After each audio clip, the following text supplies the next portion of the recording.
Eh bien, salut tout le monde, on se retrouve cette semaine pour un petit récap de la semaine. Alors, j'ai quitté mon pet sitting et ouais, toutes les bonnes choses ont une fin.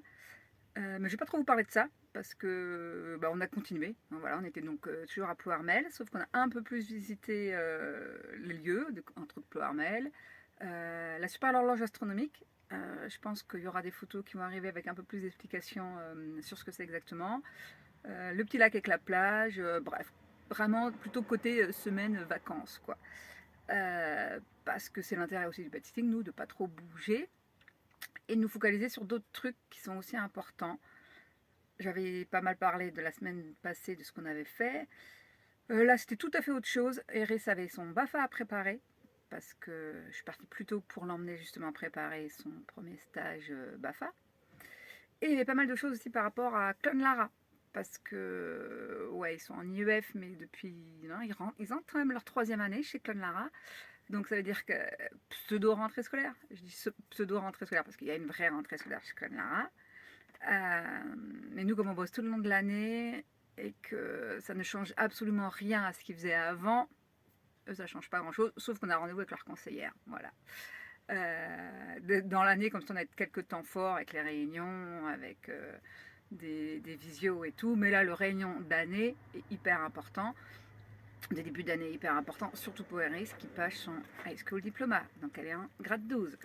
Donc à la fin de l'année, High School Diploma, c'est l'équivalent du bac français qui lui permettra d'intégrer d'autres écoles, éventuellement Parcoursup. Bon, moi je vous dis tout de suite, on vise hors Parcoursup, hein, on n'est pas. Voilà. Parce que des écoles hors Parcoursup qui proposent ce que nous on veut, surtout ce qu'Eris veut en termes de contenu distanciel, mais avec diplôme, tout ça. Donc, on reviendra plus tard, mais en tout cas, voilà. Donc là, cette semaine a été vachement mise l'accent sur ce qu'on avait à faire de un peu chiant en administratif. Voilà. On en profite aussi quand on est en pet sitting pour se faire livrer des trucs. Ouais, parce que des fois, on peut se faire en lockers. Mais des fois, on ne peut pas se faire en lockers. Donc ça, c'est très compliqué. Donc Mathias, il a besoin de matos pour son. Je vois parce qu'il y a plus qui arrête pas de passer derrière. Donc ça me fait marrer. Mathias avait besoin de matos pour son entreprise. Donc il s'est fait livrer quelques bricoles. Donc ça, c'était très très cool. Donc la semaine plutôt calme, j'ai envie de dire. Ouais, des fois c'est mou, hein, la vie nomade. Il n'y a rien d'exceptionnel. Moi, c'est au contraire un temps d'introspection. Je le vois aussi un peu comme ça. C'est-à-dire que, ouais, on est dans le confort d'une maison, on a la télé XXL, on a une douche, des fois on a même des baignoires, on a une grande cuisine, un jardin, une vraie maison sédentaire et tout, avec tout le confort qu'on peut imaginer. L'envie de bouger, si on a envie, on peut partir la journée, revenir, machin, profiter des coins, ce qu'on faisait avant quand on était semi-nomade. Et pourtant, malgré ce retour régulier à une vie plus cool, ouais, pas plus cool, plus confortable, eh ben non, j'ai toujours envie de reprendre la route. Toujours. Il y a toujours un côté, ouais, c'était bien, mais voilà, il y a d'autres choses qui m'appellent. Et c'est pas le côté d'autres pays, hein, parce qu'en plus je vais rester beaucoup en France, j'avais dit pour mes enfants. Moi, ça, ça a encore changé. Peut-être qu'avec Eris qui va rester avec Mathias et que moi je partirai avec Anaka. L'avantage de la vie nomade, c'est que c'est tout le temps en mouvement, tout le temps en discussion de qu'est-ce qui est le mieux à l'instant T pour les uns et pour les autres. Et donc justement être en maison, même à un instant T, plus ou moins longtemps, voilà, et au contraire, il y a même cette petite excitation de dire, ah bah tiens, je vais repartir, voilà ce que je vais faire. La Brampléris, moi j'ai déposé Saint-Nouillant la Gravoyère, un nom très sexy. Non, je suis dans la Loire, je crois, ouais, c'est ça, dans la Haute-Loire. Moi, j'ai pas prévu de beaucoup bouger, voilà, donc il n'y a pas de côté, waouh, on va partir, découvrir un truc super sympa, mais il y a ce côté de dire, ouais, c'est vraiment le côté, j'aime la vie avec tous ces imprévus. D'ailleurs, en parlant d'imprévus, j'ai un truc, peut-être en faire un petit post ou un truc comme ça, capot ouvert garé sur un parking, voilà, il y a 2 jours. Galère classique quand t'es nomade, quoi, le petit truc pas chiant. Voilà, moi, une anecdote. Pour la plupart des gens, bah, voilà, quand tu t'en mens pas, tu racontes, t'en parles, machin. Je suis même pas t'en mens pas, en fait, c'était juste la batterie. Mais... Bref, il y a vraiment tout ce côté, ouais, t'accèdes à autre chose que tu n'as pas l'habitude d'accéder, et ça te dit, ouais, est-ce que c'est vraiment ça que j'ai envie d'avoir? Est-ce que je m'ennuie? Ouais, où est-ce que je vais? Ça, j'en parle beaucoup dans mon workbook et dans l'accompagnement que je suis en train de construire aussi, le pourquoi on veut bouger, pourquoi on veut euh, devenir nomade. Il y a le côté voyage, découverte, aventure, mais des fois, il faut savoir que c'est pas forcément possible. Hein. Ça fait longtemps que j'ai pas quitté l'Europe. Alors que moi, quand je suis aussi devenue nomade, c'était pour voyager loin, découvrir euh, d'autres populations, d'autres modes de vie et tout. Ça, c'est pas vraiment fait comme c'était prévu. C'est autre chose. Voilà.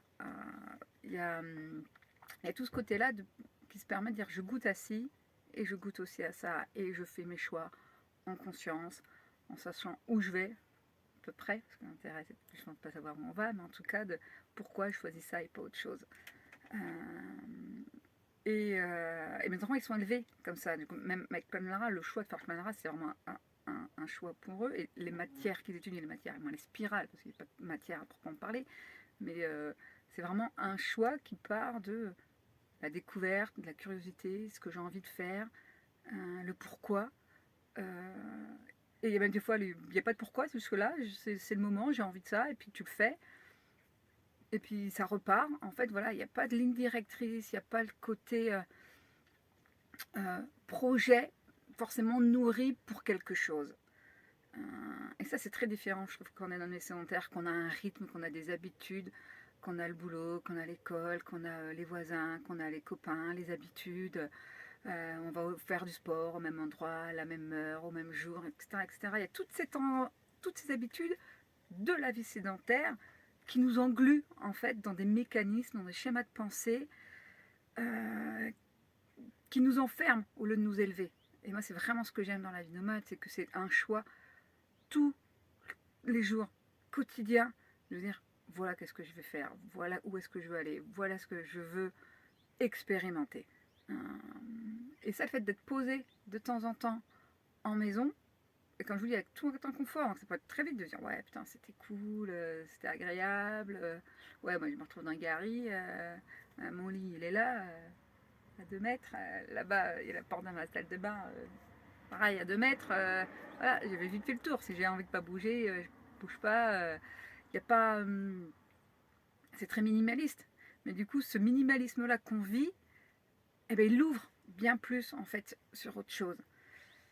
Donc ouais, il n'y a pas de waouh, cette semaine, qu'est-ce que j'ai visité?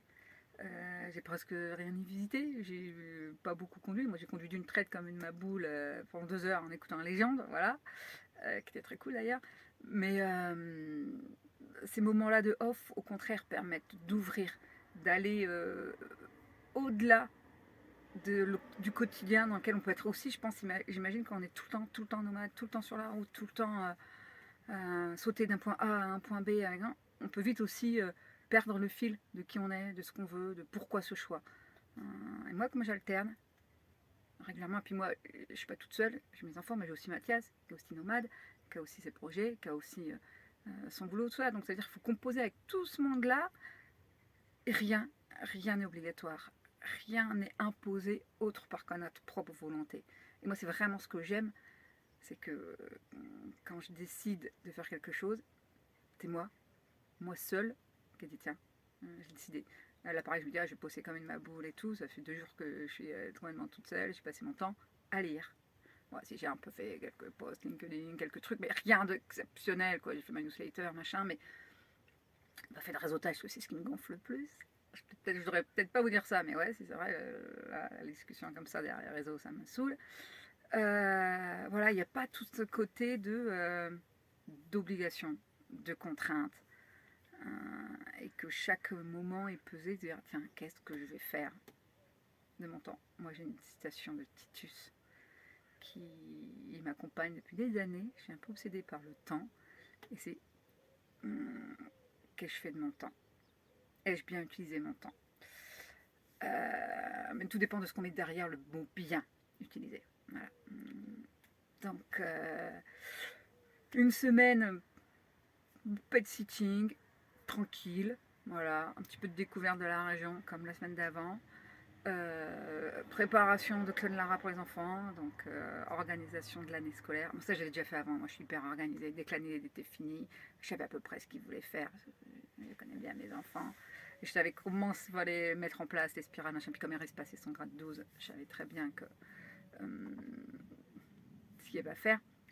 Donc j'avais déjà bien préparé en amont, en me disant c'est cet été ça bouge, il y a des évolutions, on aura juste à changer leur tableau. Tous ceux qui comprennent rien de quoi je parle, c'est normal, allez voir les vidéos sur Clonlara, vous comprendrez de quoi je parle. Donc ouais, une semaine plutôt tranquille niveau voyage, mais pas du tout niveau réflexion, niveau intériorité.